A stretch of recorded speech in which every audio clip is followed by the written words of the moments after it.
வணக்கம். நான் என்ன பேச போறேன்னா, தமிழ் சினிமா ரிவ்யூ ஏன் இப்பலாம் ரொம்ப டாக்ஸிக்கா மாறிட்டு இருக்கு அதான் நான் பேச போறேன். என்ன மேட்டர்ன்னா, இப்ப வந்து ஒரு படம் வெளியாகுதுன்னா, அந்த படம் ஒருத்தவங்களுக்கு புடிச்சிருக்குன்னா, இன்னொருத்தவங்களுக்கு பிடிக்கணும்னு அவசியம் கிடையாது. காலகாலமா. இப்ப வந்து நம்ப ஒருத்தர் வந்து ரிவ்யூ குடுத்துருவாரு. YouTubeலயோ, இல்ல Instagram ரீல்லயோ அப்படின்னு குடுத்துருவோம். படம் இப்படி இருக்குங்க, நல்லா இருக்குங்க, நல்லாவே இல்லங்க" அப்படின்னு குடுத்துட்டு, நம்ம வந்து அத கேட்டுட்டு நம்மளும் அந்த படத்துக்கு போவோம். ஆனா அந்த படம் வந்து நம்மளுக்கு அவர் சொன்ன மாரி இருக்காது. ஏன்னா ரீசன் இருக்கு. ஏன்னா நம்மளும் மனுஷங்க தான். அவனுக்கு புடிச்ச மாரி நம்மளுக்கும் இருக்கணும்னு அவசியம் கிடையாது பார்த்தீங்களா? நீங்க பாருங்க. காலகாலமா வீட்லயே நீங்க வந்து ஒரு படம் உங்களுக்கு புடிச்சிருக்குன்னா, அது உங்க வீட்ல இருக்கிற ஃபேமிலி மெம்பருக்கே இந்த படம் பிடிக்காம கூட இருக்கலாம். புரியுதா? வேணா உங்க அப்பா கிட்ட கேட்டு பாருங்க. உங்க பெரியப்பா, சித்தப்பா, சித்தி அவங்க கிட்ட போய் கேட்டு பாருங்க. அவங்களுக்குள்ளயே வந்து ஒரு படம் அவங்களுக்கு நல்லா என்டர்டெய்னா இருக்கும். ஆனா இவங்களுக்கு பிடிக்காது. ஃபேமிலியோட தான் போய் பார்த்திருப்பாங்க. அப்படி டிஃபரன்ஸ் இன் ஒப்பீனியன்ஸ் ஃபேமிலி மெம்பர்ஸ்குள்ளயே இருக்கிறப்ப, எப்படி வந்து ஒரு கம்ப்ளீட்டா ஒரு டிஃபரண்டான ஒரு பெர்சன் ஜஸ்ட் பிகாஸ் எல்லாரும் அவரோட யூடியூப் வீடியோ பார்த்து நல்லா வந்து சப்ஸ்கிரைப் பண்ணி நிறைய சப்ஸ்கிரைபர்ஸ் வச்சிருக்கிற செலிபிரிட்டி ஒரு இன்ஃபுளுன்சரா இருக்காரு. அவர் சொல்றத வந்து வேற வாக்கா வாங்கிக்கிட்டு எப்படி வந்து ஒரு படத்தை வந்து இவரு சொல்றது இப்படினால இப்படிதானே இருக்கும் அந்த படம் அப்படின்னு எப்படி அதை நம்பி போறீங்கன்னு எனக்கு தெரியல. இப்ப ஒரு ஆர்கியூமெண்ட் இருக்கிறப்ப ஒரு விஷயம் இவங்க சார்ந்து இருக்கிறப்ப நம்ம இவங்களோட ஒப்பீனியன் கேட்போம், இவங்களோட ஒப்பீனியன் கேட்போம். அப்படின்னா அந்த ஆர்கியூமெண்ட் இந்த நீயா நல்லா பார்த்திருப்பீங்க. ஓகே இதுதான் சரின்னு அப்படின்னு நடுவில் இருக்கிறது தான் சொல்லுவார் கோபிநாத் சார் அவர்களே. அப்புறம் வந்து ஆவுடையப்பன் இவரெல்லாம் வந்து ஆவுடையப்பன் சார் இவரெல்லாம் வந்து ஆப்ஜெக்டிவா கொடுக்குறப்ப நம்மளுக்கு சரியா படம் ஓகே இவர் சொல்றதா சரின்னு. இது வந்து கருத்துக்களை வந்து பாத்தீங்கன்னா நம்ம வந்து ஆப்ஜெக்டிஃபை பண்ணி கரெக்டா இதுதான் கரெக்ட் அப்படின்னு சொல்லலாம். படத்துல வந்து பாத்தீங்கன்னா ஆப்ஜெக்டிவ் பண்ணி இந்த படம் இப்படிதான் இருக்கணும் அப்படின்னு நம்ம சொல்லவே முடியாது. ஏன்னா இப்ப நான் வந்து ஒருத்தவங்க கிட்ட போய் கேட்கறேன் உங்களுக்கு எந்த மாதிரி படங்கள் பிடிக்கணும்னா எனக்கு வந்து பாத்தீங்கன்னா ஹாரர் மூவிஸ்லாம் ரொம்ப பிடிக்கும், த்ரில்லர் படம் ரொம்ப பிடிக்கும் ஒருத்தவங்க சொல்லுவாங்க. இன்னொருத்தவங்க நான் போய் படம் எப்படி இருக்குன்னு கேட்டேன்னா எனக்கு அட்வென்ச்சர் படம் ரொம்ப பிடிக்கும், நல்ல காமெடியா இருக்கணும் படம் அப்படி பிடிக்கும். இன்னொருத்தவங்க கிட்ட ஆக்ஷன் அப்புறம் ரொமான்ஸ் இந்த மாதிரி டிஃப்ரெண்டான ஒப்பீனியன்ஸ் இருந்துகிட்டே இருக்கும். ஒருத்தனுக்கு ஒரு ரொமான்ஸ் மூவி ரொம்ப பிடிக்குங்க, எனக்கு ரொமான்ஸ் மூவி பிடிக்காது, சத்தியமா பிடிக்காது. எனக்கு வந்து ரொமான்ஸ் மூவி அந்த 90s படத்துல எல்லாம் பாத்தீங்கன்னா 90s காலத்துல வந்த படங்கள்லாம் எனக்கு பிடிக்கும். இப்ப இருக்கிற ரொமான்ஸ் மூவிலாம் எனக்கு பார்த்தாலே எனக்கு பிடிக்க மாட்டேங்குது. சும்மா அப்படின்னு பார்த்தானே சரி அப்படின்னு எனக்கு அப்படி இருக்கிறப்ப வேற ஒரு ஜென்ஜி கிட்ட போயிட்டு அந்த படம் எப்படி இருக்குன்னு கேட்டா அவனுக்கு ரொமான்ஸ் சூப்பரா இருக்குங்க அப்படி இருக்குன்னு அவன் சொல்லுவான். நான் போயிட்டு அவங்ககிட்ட சண்டை போட முடியாது. ஏன்டா அப்படி இருக்குன்ற அது ஆக்சுவலா இப்படி இல்லடா அப்படின்னு நான் அவங்ககிட்ட சண்டை போட முடியாது. ஹியூமன்ஸ்னா டிஃப்ரெண்டான பெர்ஸ்பெக்டிவ் இருந்துகிட்டு தான் இருக்கும். ஓகேயா? என்னன்னா நம்ம கண்ணுக்கு வந்து அது ஒரு லிமிட்டை தாண்டி நம்மளுக்கே தெரியும். இதெல்லாம் ரொம்ப ஓவரா இருக்குடா, இது ரொம்ப ரொம்ப ஓவரா இருக்குடா அப்படின்னு இருக்கிறப்ப அதை வந்து நம்ம ஆப்ஜெக்டிஃபை பண்ணலாம். அது நம்ம கரெக்டா ஒரு ஆர்கியூமெண்ட்ல இருக்கிறப்ப அது கரெக்டா வந்து நம்மளுக்கு கரெக்டான ஒரு கன்க்ளூஷன் நமக்கு வரும். பட் ஒரு நார்மலா ஒரு படத்தை பாக்குறதுக்கு மெயினான ரீசன் ஒரு படத்துக்கு தியேட்டருக்கு நம்ம எதுக்கு போறோம்? என்டர்டெயின் ஆகுறதுக்கு தானே போறோம். இப்போ வந்து படத்துல ஐயோ ஒரு வேல்யூ கொடுக்க போறாங்கடா, ஒரு என்னமோ சொல்லி தர போறாங்கடா அப்படின்லாம் நம்ம போக போறது கிடையாது. இல்ல காசு கட்டுறோம், டிக்கெட்டை காசு கட்டி பாப்கார்ன்லாம் வாங்கிட்டு ஒரு படத்தை பாக்குறதுக்கு மெயின் ரீசன் என்டர்டெயின்மெண்ட். ஓகே அதுதான் மெயின் ரீசன். அதுக்குதான் நம்ம படத்துக்கு போகணும்னு தவிர அந்த படத்தை வந்து சரி விடுங்க, நான் எக்ஸாம்பிள்லாம் கொடுக்க விரும்பல. என்னன்னா எனக்கு புரியுது இப்ப விலைவாசி எல்லாம் அதிகமாயிருச்சு. இந்த மாதிரி எல்லாம் இருக்கிறப்ப நம்ம தமிழ் சினிமா ரிவ்யூ யாராவது யூடியூப்லயோ இன்ஸ்டாகிராம் ரீல்லையோ போட்டு தான் நம்ம அந்த படத்துக்கே போய் பார்க்க முடியும்னு நினைக்கிறீங்களா? ஓகே. நீங்க அப்படி ஒரு மைண்ட் செட்ல இருக்கீங்கன்னா எதுக்கு தமிழ் சினிமா ரிவ்யூ நம்பி போறீங்க? அந்த காலத்துல யூடியூப் இல்ல, இன்ஸ்டாகிராம் இல்ல, அதனால வந்து ட்ரெய்லரு, டீசரு எப்படிப்பட்ட கதை அப்படின்னு வந்து நிறைய பேருக்கு தெரியாது. ஜஸ்ட் வந்து ஒரு டிவில ஏதாவது ஷோ வைப்பாங்க. இப்ப அதே தான் நடக்குது. டிவில ஷோ வைப்பாங்க, டீசரு, ட்ரெய்லரு, சாங்ஸ் எவ்வளவோ டைரக்டர் வந்து ஒரு இன்டர்வியூ கொடுப்பாரு, ஆக்டர் இன்டர்வியூ கொடுப்பாரு, அந்த படத்தை சம்பந்த பத்தி பேசுறோம். நிறைய பேர் நிறைய விஷயங்களை அந்த படத்துல இருக்கிற கேஸ்டே பண்றாங்க. எதுக்கு தமிழ் சினிமாவை ரிவ்யூ கொடுக்கறவங்களை நம்பி இந்த படத்துக்கு போறீங்க? அதுதான் தேவையில்ல. சரி இப்ப நான் வந்து தமிழ் சினிமா ரிவ்யூ கொடுக்க சரியா தப்பான அதை நான் கடைசிக்கு வரேன். என்ன சொல்ல வரேன்னா அவங்க நம்பியே நீங்க வந்து அந்த படத்துக்கு போகாதீங்கன்னு தான் சொல்றேன். இப்போ ஒரு ரொம்ப நல்ல படம் வெளியே வந்திருக்கும், அந்த படத்துக்கு அங்கீகாரம் கிடைக்கணும், ஆனால் அங்கீகாரம் கிடைக்கல. அதை பற்றி பேசி ஓகே அதை பற்றி நல்லா ப்ரொமோட் பண்ணால் பரவாயில்லையே. ஆனால் அதை பற்றி ஒரு ரிவ்யூ ஒரு வீடியோ போட்டாலே எங்கே பார்க்குறீங்க? நம்மளாம் வந்து பெரிய ஆக்டர் ஏதாவது புதுசாக நடிச்சா அதை தானே நம்ம ஃபோக்கஸ் பண்ணுறோம். அந்த பெரிய ஆக்டர் இப்படி எடுத்திருக்காரு, அந்த படம் நல்லா இருக்கா இல்லையா அதுதான் நம்ம ஃபோக்கஸ் பண்ணுறோம். சின்ன சின்ன படங்கள்ல எங்கே இப்போ சப்போர்ட் பண்ணுறோம் ஏதோ பண்ணுறோம். அந்த சின்ன படத்தில் கூட ஏதோ டூரிஸ்ட் ஃபேமிலி படத்தில் வர சசிகுமார் மாதிரி யாராவது வந்து ஹெல்ப் பண்ணா இல்லைன்னா கூட எங்கே. இப்ப தமிழ் சினிமா ரிவ்யூ வந்து ஒருத்தவங்க கொடுக்குறாங்கன்னா சரி தப்புன்னு சொல்ற இடத்துல நான் கிடையாது. ஏன்னா இப்ப நான் தப்புன்னு சொல்றேன்னு வச்சுக்கோங்களேன். ஏன்னா இப்ப படத்தை படத்தை பத்தி ரிவ்யூ கொடுக்குறவங்களாம் என்ன நிப்பாட்டிடுவாங்கன்னு நினைக்கிறீங்களா? நிப்பாட்ட மாட்டாங்க. அவங்க வந்து இன்னைக்கு ஒரு படம் ரிலீஸ் ஆகிற ரிவ்யூ போட்டு இவனடா பேசிட்டு இருக்கானா அடுத்த படத்துக்கு ரிவ்யூ போடுவாண்டா போட்டுட்டு இருப்பாங்க. அவங்க நான் நிறுத்த முடியாது. ஆனா மைண்ட் செட், மக்களோட மைண்ட் செட் நீங்க தான் வந்து பாத்தீங்கன்னா ஒரு ரிவ்யூ ஒருத்தங்க கேட்டீங்கன்னா எப்படி வந்து ஒரு ஃப்ரெண்டு ஒரு படத்துக்கு போயிட்டு வந்தானா எப்படி இருக்குப்பா அப்படின்னு கேட்டா அவன் எப்படி சொல்றான் அந்த மாதிரி வாங்கிக்கிட்டு கேட்கலாம், ஓகே இது மாதிரி சொல்றான், நம்ம அந்த படத்துக்கு போய் பார்ப்போம். நம்ம ஒரு தனிப்பட்ட கருத்தோட அந்த படத்துக்கு போய் பார்ப்போம். இப்ப என்ன ஆகுதுன்னா, தனிப்பட்ட கருத்தே வந்து பாத்தீங்கன்னா ரொம்ப பயஸ்ட் ஆரம்பிச்சிருச்சு. அதுவும் எந்த இடத்துல பயஸ்ட்னா, ஒருத்தர் சார்ந்து பயஸ்ட் ஆயிருச்சு. எப்படின்னா, எக்ஸாம்பிள் காட்டுறேன் உங்களுக்கு. நல்லா உங்களுக்கு எப்படின்னா, இப்ப இவர் இருக்காருங்க, தமிழ் சினிமால எந்த படம் ரிலீஸ் ஆனாலும் ரிவ்யூ கொடுத்துருவாரு டக்குன்னு. இவரை பார்த்து நிறைய சப்ஸ்கிரைபர்ஸ் நிறைய பார்ப்பாங்க, நிறைய பேர் பார்ப்பாங்களே. இவங்கெல்லாம் வந்து பாத்தீங்கன்னா, படம்னா இப்படிதான் இருக்கணும்னு இவர் சொல்றாரு, ஒருவேளை இப்படிதான் இருக்கும்னு நீங்க ஃபுல்லா வந்து பாத்தீங்கன்னா இவரோட மைண்ட் செட்டுக்கு ஃபாலோ பண்ண ஆரம்பிச்சிடுறீங்க. இவரு சொல்றதுதான் வந்து பாத்தீங்கன்னா வேற வாக்கா நீங்களும் கேக்குறீங்க. அப்போ அப்புறம் நீங்க வந்து அந்த படத்துக்கு போய் பாக்குறப்ப உங்களுக்கு கம்ப்ளீட்டா டிஃப்ரெண்டா ஒரு பெர்ஸ்பெக்டிவ் இருக்கும். என்ன அவர் வேற மாதிரி சொன்னா இப்படிதான் இருக்கு.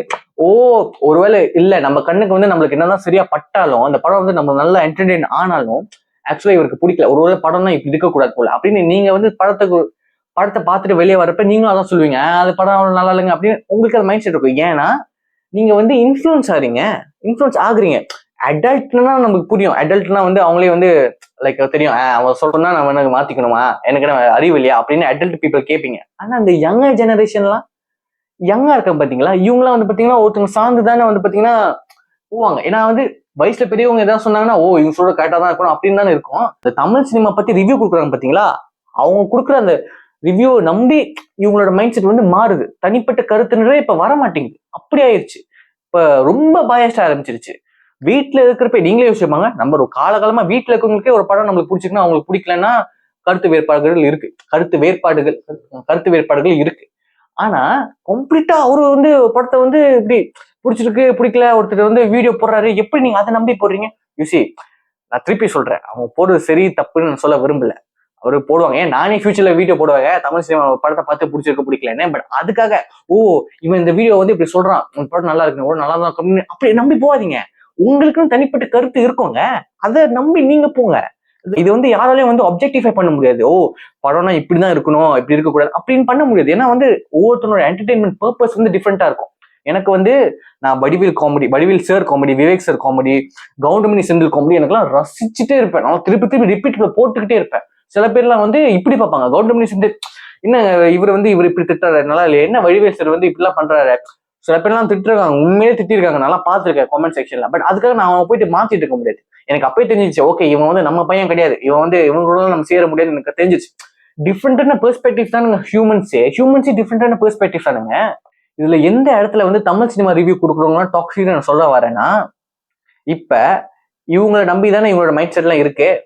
இதுவே ஒரு படம் டைரக்டர் வந்து அது நடுவில் ரைட்டிங்லாம் சரியா இல்லை, ஸ்கிரீன் பிளேயும் ஒழுங்கா இல்லை, ஆனா வந்து படம் ஓடணும் அப்படின்னு சொல்றாங்கன்னா என்ன பண்ணுவாரு, ப்ரொடியூசர் கிட்ட போயிட்டு காசு கொஞ்சம் கொடுங்க சார், நான் வந்து காசு கொடுத்துட்டு படத்தை வந்து நல்லா இருக்குன்னு சொல்ல வச்சிடறேன். ஸோ போயிட்டு இவங்க போய் படம் பார்ப்பாங்கன்னு அப்படி ஒரு பிசினஸ் ஆரம்பிச்சிடும். அப்ப இது ஒரு பிசினஸ் ஆரம்பிச்சிடும். ஸோ இது வந்து பாத்தீங்கன்னா ஆர்கானிக்கா எதுவுமே இருக்காது. அந்த தமிழ் சினிமா ரிவ்யூ கொடுக்குற பாத்தீங்களா, நீங்க இது வரைக்கும் மேபி நம்பிட்டு இருக்கலாம், ஓகே ஆரம்பத்துலதான் நல்லா ரிவ்யூ கொடுத்துட்டு இருந்தாரு, பட் இதுக்கப்புறம் கொஞ்சம் மாறுது அப்படி நீங்க எங்கேயாவது பார்க்க ஆரம்பிச்சிட்டீங்கன்னா மைட் பி ரீசன் என்னவா இருக்கும்னா காசு வாங்கியிருப்பான். இந்த வீடியோல வந்து பாத்தீங்கன்னா இந்த மாதிரி படங்கள் நல்லா இருக்குன்றாரு, பட் அதே மாதிரி படங்கள் வந்து வேற ஒரு வீடியோ வேற ஒரு படத்துக்கு நல்லா இல்லைன்றாரு. ஏன்? மேபி வந்து ஒருத்தர் வந்து காசு கொடுக்காம இருந்திருக்கலாம், காசு கொடுங்க இருந்திருக்கலாம். உள்ளுக்குள்ள சில பேர் வந்து பாத்தீங்கன்னா உங்களுக்கு புரியுதா, இந்த மாதிரி விஷயங்கள்லாம் இருக்கு. பட் அதுக்காக நான் ரிவ்யூ கொடுக்குறவங்க நான் எல்லாருமே அப்படின்னு சொல்லலைங்க. இப்ப இருக்கும் சில பேர்லாம் நிறைய சப்ஸ்கிரைபர் ரீச் ஆனா கூட எனக்கு அந்த படம் பிடிச்சிருக்கா பிடிக்கல அப்படின்னு இருக்காங்க. ஓகே, ஆனா அது அவங்களோட கருத்து. உங்களுக்கு அந்த படம் வந்து எவ்வளவுதான் பிடிச்சிருந்தா கூட எனக்கு அது பிடிக்கணும்னு அவசியம் கிடையாது. இப்ப தியேட்டர்ல ஒரு படம் ரிலீஸ் ஆயிடுச்சு, நான் வந்து இப்ப காசு கட்டி டிக்கெட் வாங்கி பாப்கார்ன் வாங்கி நான் படத்துக்கு போகணும், என் காசு வேஸ்ட் பண்ணக்கூடாது நான் விரும்புறேன். ஸோ நான் என்ன பண்ணணும், ஃபர்ஸ்ட் ட்ரெய்லர் யாரெல்லாம் நடிச்சிருக்காங்க, டைரக்டர் எப்படிப்பட்ட டைரக்டர், இதுக்கு முன்னாடி என்னென்ன படங்கள்லாம் எடுத்திருக்காரு அந்த மாதிரிலாம் பார்த்துட்டு அப்படிதான் படத்துக்கு போகணும். ஏன்னா அதுதான் வந்து பாத்தீங்கன்னா நீங்க சுயமா எடுக்கிற முடிவா இருக்கும். இன்னொருத்தனை சார்ந்து அப்படி இருக்காதீங்க. ஏன்னா இப்ப இருக்கிற உலகத்துல இன்னொருத்தனை சார்ந்து நம்ம வந்து டிசிஷன் எடுக்கிறது வந்து ரொம்ப ரொம்ப தயங்க வேண்டியதா இருக்கு. பின்னெல்லாம் நம்மளாம் மச்சான் எப்படி இருந்துச்சு அந்த படம், மச்சான் அந்த கடையில போய் சாப்பிட ஆரம்பிச்சு அந்த சாப்பாடு எப்படி இருந்துச்சு அப்படின்னு கேட்டு தெரிஞ்சுக்கலாம். ஆனா இப்ப அப்படி கிடையாது. இப்பெல்லாம் வந்து அந்த ஃப்ரெண்டு வந்து பாத்தீங்கன்னா காசு வாங்கியிருப்பான், அப்புறம் மச்சான் நல்லா இருந்துச்சு மச்சான், அந்த படம் நல்லா இருந்துச்சு மச்சான், சூப்பரா இருந்துச்சு மச்சான், அதே படம் நல்லா நல்லா பார்க்காதடா இந்த மாதிரி காசு வாங்கியிருப்பான், காசு வாங்காம இருந்திருப்பான். அதனால காசு வாங்காம இருக்கிறதுனாலே காசு நமக்கு கொடுக்கல, சரி ஓகே இந்த படத்தை வந்து நம்ம போட்டு வாட்டிடுவோம் அப்படி, அந்த மாதிரிலாம் கூட இருக்கு. அதனாலதான் டீசர் ட்ரெய்லர் இன்டர்வியூ பார்த்துட்டு போங்க. ரிவ்யூ யாராவது கொடுத்தா கேட்கணும்னா கேளுங்க, கேட்டுட்டு அதை வந்து இப்படிதான் சொல்றாங்க இப்படிதான் அப்படின்னு நீ சொல்ற, நீங்க சொல்றீங்க, உங்களோட கருத்தை நான் வாங்கிக்கிறேன், ஓகே, நான் கேட்டுக்கிறேன். இப்ப நான் போய் பாக்குறேன், என்னோட கருத்தை நான் சொல்றேன். எனக்குன்னு ஒரு தனிப்பட்ட கருத்தை நான் கொண்டு வந்தாதான் எனக்குன்னு ஒரு மூளை இருக்குன்னு நான் காட்ட முடியும். எல்லாத்தையும் நீங்களே சொல்லிருவீங்க, இப்படி இப்படிதான் அப்படிதான் அப்படின்னா அப்ப நான் சொல்லவே கூடாதா? எனக்குன்னு தனிப்பட்ட விருப்பம் இருக்காதா? இல்ல அது ஏன்னா நம்மளோட மனுஷங்க தான், ரோபோட் கிடையாது, சிட்டி படத்துல ரோபோட் கிடையாது. எல்லாமே மைண்டுக்குள்ள வச்சுட்டு எல்லாமே கரெக்டான டிசிஷன், எல்லாமே கரெக்டா ஆப்ஜெக்ட். அதை தான் சொல்லணும்னு நினைச்சேன். நான் வந்து பாத்தீங்கன்னா நான் மேபி இந்த மாதிரி நான் தமிழ் சினிமா ரிவ்யூ அப்படின்னு சொல்றப்ப ஒரு யூடியூப் சேனல் பேர் நினைக்கிறேன், ஃபேமா மிஸ்டேக். நான் யாரையும் வந்து பாத்தீங்கன்னா இந்த இடத்துல வந்து நான் குறி வைக்கல, லைக் இப்படிதான் இவர் இப்படிப்பட்டவன் அப்படின்னு சொல்லல. ஜெனரலா எல்லா தமிழ் சினிமா படத்தை வந்து ரிவ்யூ கொடுக்குறாங்க பாத்தீங்களா, அவங்கள பத்தி தான் சொல்றேன் தவிர இவரை பத்தி தான் இவர் தான் சொல்றாரு அப்படின்னா கொண்டு வந்துடுறீங்க அப்படின்னா நான் யாருமே சொல்லல. எனக்கு ஜஸ்ட் வந்து ஜெனரலா பாக்குறப்ப எல்லா ரிவ்யூவும் நான் பார்ப்பேங்க. பாக்குறப்ப ஏன்னா எனக்கு படம் பிடிக்கும். ஸோ நான் பாக்குறப்ப ஏன்னா நான் எல்லா ரிவ்யூவும் பார்ப்பேன், ஏன்னா நான் எல்லா அப்படின்னா ஸோ நான் ஜெனரலா தான் நான் சொல்றேன். ஸோ ஓகே, அவ்வளவுதாங்க. யாராவது அவ்வளவுதாங்க இந்த வீடியோ, அவ்வளவுதாங்க. நான் என்ன சொல்லணும்னு நினைச்சு நான் சொல்லிட்டேன். அவ்வளவுதாங்க நான் என்ன சொல்லணும்னு நினைச்சு நான் சொல்லிட்டேன். இப்ப நான் சொல்றதும் வந்து பாத்தீங்கன்னா உங்களுக்கு அது சரியா இல்லைன்னா ஓகே, ஏன்னா உங்களுக்கு டிஃப்ரெண்டான பெர்ஸ்பெக்டிவ் இருக்கும். ஓகே, நல்லா அவ்வளவுதாங்க. நான் என்ன சொல்லணும்னு நினைச்சு நான் சொல்லிட்டேன். இப்ப நான் சொன்னதே வந்து பாத்தீங்கன்னா உங்களுக்கு வந்து இல்லடா நீங்க எப்படி சொல்லக்கூடாது, நான் வந்து ஒரு ரிவ்யூ கேட்டுட்டு தான் நான் போவேன்னா அது உங்களோட பெர்ஸ்பெக்டிவ், அது உங்களோட ஐடியா. நான் வந்து அதெல்லாம் நான் சொல்றது என்னோட கடமைனா அப்படி கிடையாது, சும்மா சொல்லணும்னு தோணுச்சு சொல்லிட்டேன். அதுக்கப்புறம் இதை ஃபாலோ பண்றதும் ஃபாலோ பண்ணாததும் கண்டுக்காம இருக்கிறதும் உங்க கையில தான் இருக்கு. அது நீங்களே பாத்துக்கோங்க. அதெல்லாம் நான் வந்து நீங்க என்னன்னா பாத்துக்கோங்க, என்னன்னா பண்ணிக்கோங்க. எனக்கு வந்து என்னன்னா பண்ணிக்கோங்க, பண்ணிட்டு போங்கடா பாய்.